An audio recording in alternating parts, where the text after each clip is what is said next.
Hi friends, Suresh ഗോപിയുടെ ഒരു വിവാദ പരാമർശം, അതിനെതിരെ വിനായകൻ്റെ ഒരു ട്രോളും ഇത് കുറച്ച് ദിവസങ്ങളായിട്ട് സോഷ്യൽ മീഡിയയിൽ ചർച്ചയാണ് അല്ലേ.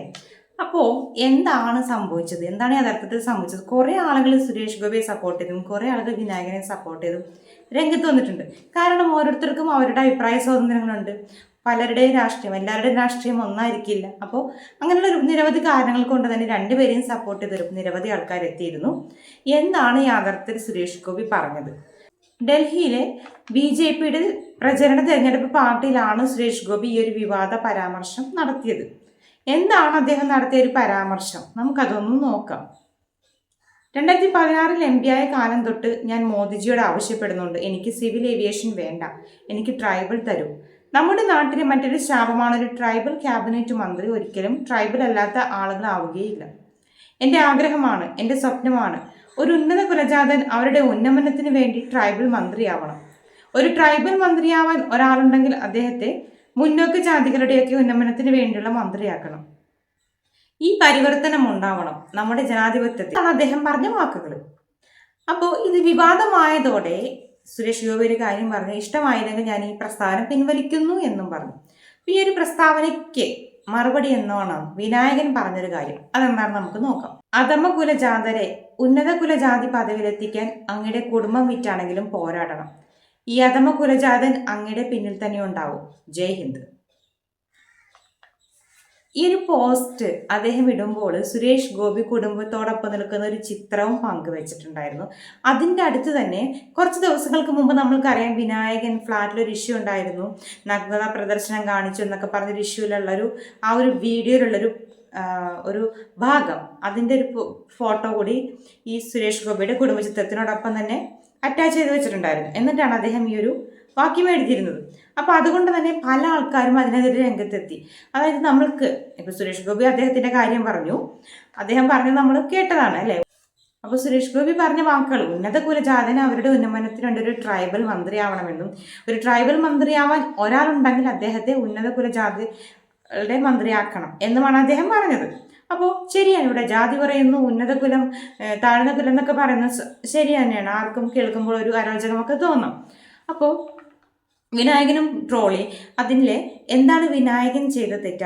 അദ്ദേഹത്തിന് അഭിപ്രായം തുറന്നു പറയാനുള്ള സ്വാതന്ത്ര്യമുണ്ട്, എല്ലാവർക്കും ഉണ്ട് സ്വാതന്ത്ര്യം. കാരണം എൻ്റെ രാഷ്ട്രീയമായിരിക്കില്ല നിങ്ങളുടെ രാഷ്ട്രീയം, എൻ്റെ അഭിപ്രായം ആയിരിക്കില്ല നിങ്ങളുടെ അഭിപ്രായം. അപ്പോൾ പലർക്കും പല അഭിപ്രായങ്ങളാണ്. പക്ഷേ ഒരു സംസ്കാരമുണ്ടല്ലേ, അദ്ദേഹം പറഞ്ഞ രീതി, അദ്ദേഹം ആ ഒരു സുരേഷ് ഗോപിയുടെ കുടുംബചിത്രം പങ്കുവച്ചു, അതിന് താഴെ എഴുതിയേക്കുന്നതെല്ലാം ഓക്കെ, നമുക്കൊന്നും പറയാനില്ല.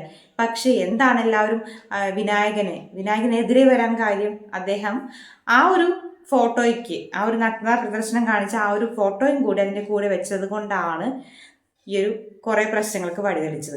അതായത് നമ്മുടെ സംസ്കാരമാണ് അവിടെ വരുന്നത്, വിനായകൻ്റെ സംസ്കാരമാണ് ആ ഒരു ചിത്രത്തിലൂടെ പുറത്തു വരുന്നത്. പക്ഷെ അദ്ദേഹത്തിൻ്റെ അഭിപ്രായങ്ങൾ ചിലപ്പോൾ ശരിയായിരിക്കാം, ഒരു പക്ഷെ ശരിയായിരിക്കാം, മറ്റുള്ളവർക്ക് അത് തെറ്റായിട്ടും തോന്നാം.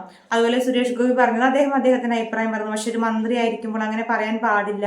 ജാതി, നമ്മൾ പറയുന്നുണ്ടല്ലോ, ജാതി മതഭേദമെന്നില്ലാതെ എന്നാണ് പറയുന്നത്.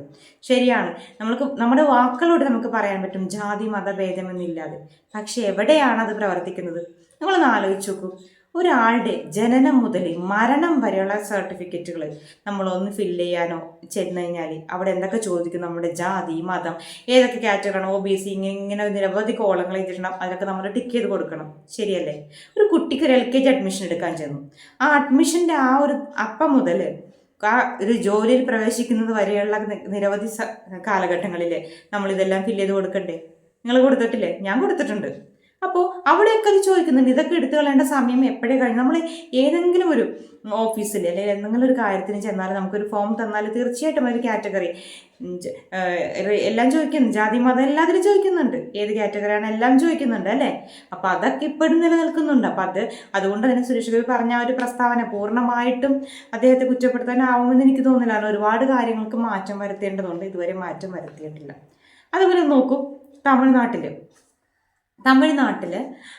റേഷൻ കാർഡ് എല്ലാവർക്കും അവിടെ ഒരു കളറാണ്. നമ്മുടെ നാട്ടിലാണെങ്കിലോ മഴവിൽ കളർ പോലെയാണ്, ഒരുപാട് കളറുണ്ട്. അപ്പോൾ എന്താണ്, അപ്പോൾ നമ്മൾ പറയും അത് ഓരോ കാറ്റഗറി വൈസ് തിരിച്ചിട്ട് അർഹതപ്പെട്ടവർക്ക് കിട്ടാൻ വേണ്ടിയാണെന്ന് പറയും. എന്നിട്ട് എത്ര അർഹതപ്പെട്ടവർക്ക് കിട്ടുന്നുണ്ട്? എത്ര പേര് അർഹതയില്ലാതെ നുഴഞ്ഞു കയറി വാങ്ങിക്കുന്നുണ്ട്? അപ്പോൾ അതൊക്കെ കൊണ്ട് തന്നെ പല രീതിയിലുള്ള മാറ്റങ്ങൾ വരേണ്ട സമയം അതിക്രമിച്ചിരിക്കുന്നു. ഞാനിതിൽ സുരേഷ് ഗോപിയെയോ വിനായകനെയോ ഒന്നും സപ്പോർട്ട് ചെയ്യുന്നില്ല. രണ്ടുപേർക്കും അവരുടേതായ അഭിപ്രായ സ്വാതന്ത്ര്യങ്ങളുണ്ട്. പക്ഷെ എന്താണ് രണ്ടുപേരും ചെയ്തത്, എന്താണ് രണ്ടുപേരും പറഞ്ഞത് എന്നൊന്നും എനിക്ക് പറയണമെന്ന് തോന്നി. പക്ഷേ എൻ്റെ അഭിപ്രായമായിരിക്കില്ല ഒരുപക്ഷെ നിങ്ങളുടെ അഭിപ്രായം. തീർച്ചയായിട്ടും നിങ്ങളുടെ അഭിപ്രായം നിങ്ങൾക്ക് കമൻറ്റ് ചെയ്യാം. അതുപോലെ ഞാൻ പറഞ്ഞതിൽ എന്തെങ്കിലും മിസ്റ്റേക്ക് ഉള്ളതായിട്ട് നിങ്ങൾക്ക് തോന്നിയിട്ടുണ്ടെങ്കിൽ തീർച്ചയായിട്ടും തുറന്ന് പറയാം. Thank you so much.